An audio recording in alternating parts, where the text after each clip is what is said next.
44. Trata-se do Conselho Federal da Ordem dos Advogados do Brasil e falará pelo Conselho o Dr. Juliano Breda. Excelentíssimo senhor ministro-presidente do Egrégio Supremo Tribunal Federal, Dias Toffoli, excelentíssimas senhoras ministras Carmen Lúcia e Rosa Weber, excelentíssimo ministro Marco Aurélio, relator das 3 ADCs, excelentíssimos ministros que compõem a Corte, excelentíssimo vice-procurador-geral da República, colegas advogados e advogadas, senhoras e senhores servidores, o Conselho Federal da Ordem dos Advogados do Brasil, cumprindo o dever que lhe impõe a Lei 8.906 de 1994, volta a essa sagrada tribuna no cumprimento do dever legal de defesa da Constituição da República e da ordem jurídica do Estado Democrático. Pede, essencialmente, desde o ajuizamento da ADC 44, o respeito à consagração de um direito fundamental plasmado de forma clara, inequívoca, inquestionável pela Assembleia Nacional Constituinte. A Constituição, documento de reorganização social, política, econômica de uma nação após viver tempos de obscurantismo, se constitui sempre como uma resposta ao passado e uma proposta para o futuro. Dentro dessa dimensão, não é possível deixarmos de lado a constatação de que o Constituinte, em 1988, respondia a décadas de um processo penal inquisitório, de um modelo autoritário de justiça criminal. Quando o Constituinte entendeu essencial trazer à Constituição da República o catálogo de direitos fundamentais, de garantias individuais do cidadão, estava ele respondendo a décadas de arbitrariedade de um sistema de justiça criminal e projetando um novo modelo de respeito aos direitos fundamentais do cidadão suspeito da prática de uma infração penal. É nessa perspectiva que a Ordem dos Advogados do Brasil quer trazer ao Supremo novas ponderações no julgamento de mérito, além daquelas feitas na ação cautelar. E a primeira delas é o aspecto histórico da redação do artigo 5º, inciso 57 da Constituição da República, que proclama o princípio da presunção de inocência. Me lembro de uma frase da ministra Rosa, quando do julgamento da cautelar, de que não poderia se afastar da literalidade do artigo 5º, inciso 57. E eu agrego, a literalidade do artigo 5º, 57, tem a sua razão de ser. Historicamente, como nós demonstraremos, ele foi redigido com o deliberado propósito da Assembleia Nacional Constituinte de impedir, de maneira incontornável, a execução da pena do trânsito em julgado, da sentença penal condenatória. Digo isso com base numa série de elementos históricos, excelentíssimo presidente. Em 1986, o presidente da República, José Sarney, cria uma comissão provisória de estudos constitucionais, presidida, então, por Afonso Arinos e composta por 50 grandes notáveis do país, juristas, economistas, empresários, pessoas de todos os setores da economia, os setores sociais, representantes de sindicatos, dos trabalhadores. Entre eles, e entre o grupo de juristas que lá compunha essa comissão de notáveis, certamente, com o respeito de todos os demais presentes, a figura mais ilustre que nos assiste hoje, que honra esse julgamento e que nos prestigia, o ex-ministro da Casa, José Paulo Sepúlveda Pertence, a quem devemos render sempre todas as nossas homenagens. E embora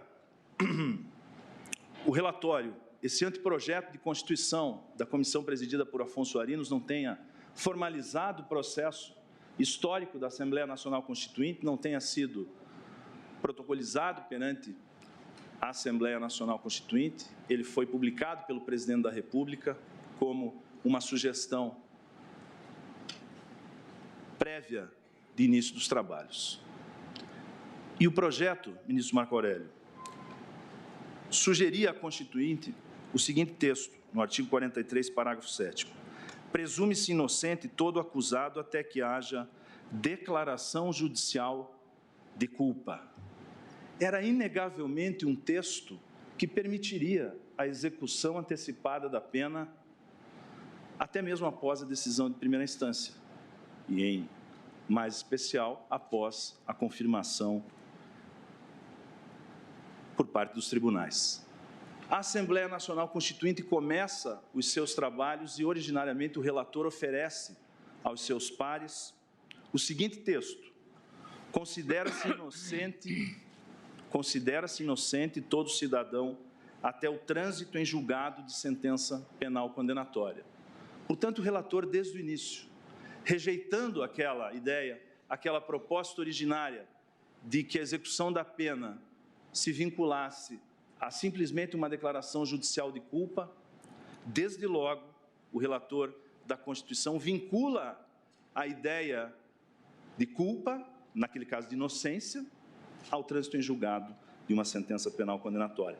O texto muda 3 vezes durante a tramitação dos trabalhos da Assembleia Nacional Constituinte, com emendas dos ilustres deputados José Inácio Ferreira, do PMDB do Espírito Santo, e de outro grande colega da advocacia brasileira, que participou ao longo das últimas décadas da história dessa casa e, coincidentemente, hoje aqui também merecia estar presente, o ex-deputado Sigmaringa Seixas. As comissões temáticas e de sistematização aceitam emendas propostas por José Inácio Ferreira e Sigmaringa Seixas, e, ao final, antes da votação do plenário, o texto que hoje está no artigo 5º, inciso 57, é aprovado.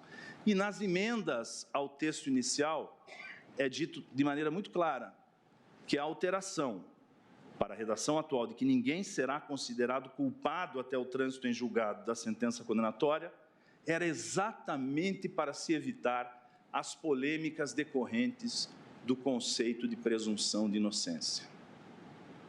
Evoluímos para dizer a Vossas Excelências, é isso que a ordem traz como aprofundamento da reflexão desse histórico julgamento, a importância de que não está só em jogo a discussão dos limites, do sentido, dos efeitos, do alcance da garantia constitucional. Os autores não vieram ao Supremo Tribunal Federal para fazer essa consulta. Qual é o conceito, qual é o conteúdo e a amplitude dessa regra constitucional? Estamos diante de uma DPF, em que o preceito fundamental é desvendado pela Corte. Nós estamos objetivamente diante de uma ação declaratória de constitucionalidade que tem como foco principal o artigo 283. E é mais uma vez importante aqui também relembrar que esse artigo tem origem em uma portaria do Ministério da Justiça do ministro José Carlos Dias, que constituiu uma comissão para uma ampla reforma do Código de Processo Penal brasileiro, constituída na época pelos nossos grandes processualistas penais, presidida pela professora Ada. E na exposição de motivos, no ano de 2001, constava a finalidade desse artigo 283, assinado pelo então ministro José Gregory: garantir a impossibilidade de, antes do trânsito em julgado da sentença condenatória, haver prisão que não fosse de natureza cautelar. E nos debates na Câmara dos Deputados e no Senado, essa constatação foi inequívoca. Falará em breve o advogado José Eduardo Cardoso, que era deputado federal e foi relator da matéria na CCJ, ofertando parecer sobre a tramitação dessa matéria, onde constou que a finalidade era exatamente a de impedir a execução da pena antes do trânsito em julgado e, em especial, para positivar, para levar ao Código de Processo Penal a orientação firmada em 2011 no HC 84078, relator o ministro Eros Grau. Mas eu trago aqui outro argumento também, ilustre ministro Marco Aurélio, que é a evolução histórica dessa matéria no Supremo Tribunal Federal. Eu vi em alguns votos, em alguns pronunciamentos dos ministros favoráveis à execução antecipada, uma análise a respeito do percurso histórico do enfrentamento pela Corte da execução antecipada da pena. Mas a observação que faço à Corte é que essa análise foi realizada de maneira parcial. Suas Excelências, que admitem a possibilidade de execução da pena antecipadamente, geralmente usam o argumento de maneira repetida que durante 20 anos o Supremo permitiu a execução antecipada da pena. Esse é um argumento parcialmente verdadeiro. Parcialmente verdadeiro porque isso diz respeito única e exclusivamente às penas privativas de liberdade. E aqui chamo a atenção para um detalhe fundamental dessa história de decisões do Supremo a respeito do princípio da presunção de inocência. Em 2004, pela primeira vez, em um acordo da relatoria do ministro Carlos Veloso, o Supremo permite a execução antecipada das penas restritivas de direito. Início do ano de 2004. Ao final de 2004, ambas as turmas da Casa, a primeira e a segunda turma, começam a conceder habeas corpus para o fim de impedir a execução antecipada das sanções restritivas de direito, por um motivo muito simples, sem fazer grandes aprofundamentos em torno do conteúdo e da amplitude do artigo 5º, inciso 57, porque há, na Lei de Execução Penal, a regra do artigo 147, que vedava a execução antecipada das penas restritivas de direito.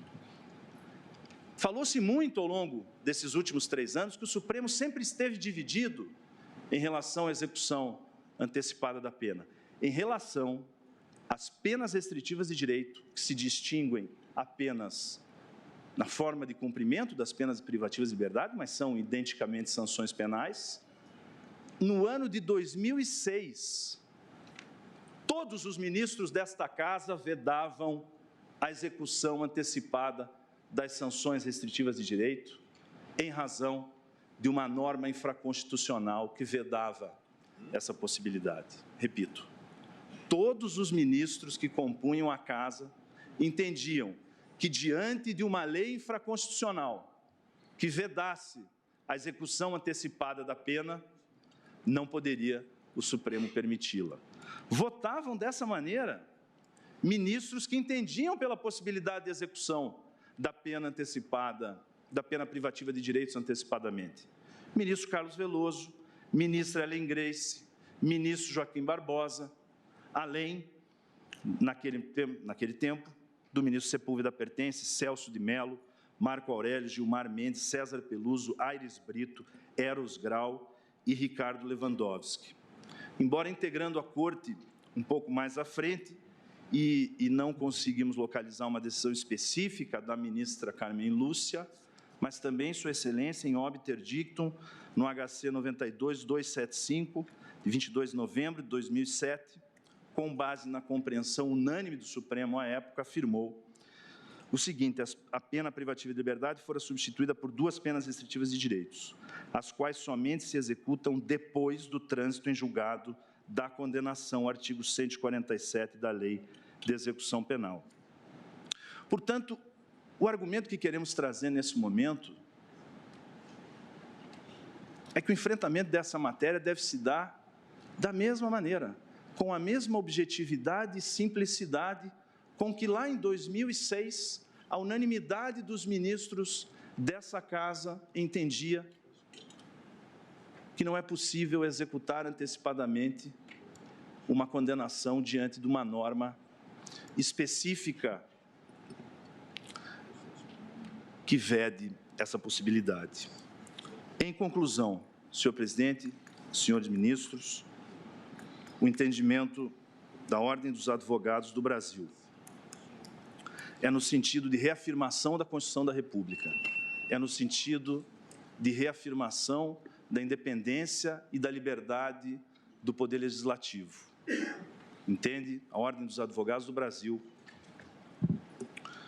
que, em nome da força normativa da Constituição, em nome da afirmação histórica das garantias individuais, a ação declaratória número 44 deve ser julgada procedente.